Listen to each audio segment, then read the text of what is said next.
realize there's a real war going on here. And we can't treat it like a fake battle, because if we do, the enemy's just going to continue to burn us up in that fire, because it is real, right? So we've got to make sure that we're prepared.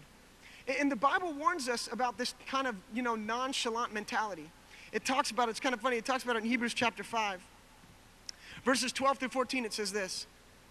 It says, in fact, though by this time you ought to be teachers, you need someone to teach you the elementary truths of God's word over and over again. It said, you need milk, not solid food.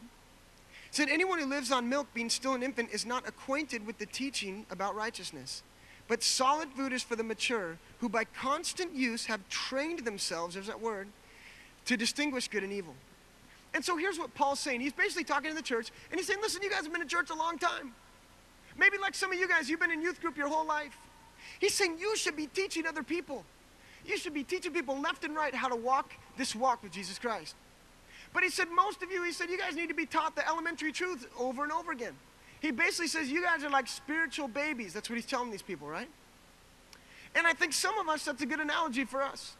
It's some of us, maybe we're like spiritual babies. We've never really trained ourselves effectively. And so as a result, being a baby is not that fun. Being a baby, you can't do any of the stuff that mature people can do, like walk, right? Or run, or jump, or feed yourself without someone playing airplane. We are expected to grow out of our diapers. And it's the same thing with the Lord, is that we're expected to grow up. We're expected not to be babies anymore. And here's why I use that example. Is because if you take spiritual maturity of a baby, and you take that example, and you bring it back to kind of a real life example, how effective would babies be at fighting a war? Not very effective, right? They'd be easy target practice for the enemy. And I say that because, you guys, I think sometimes that's where we are spiritually.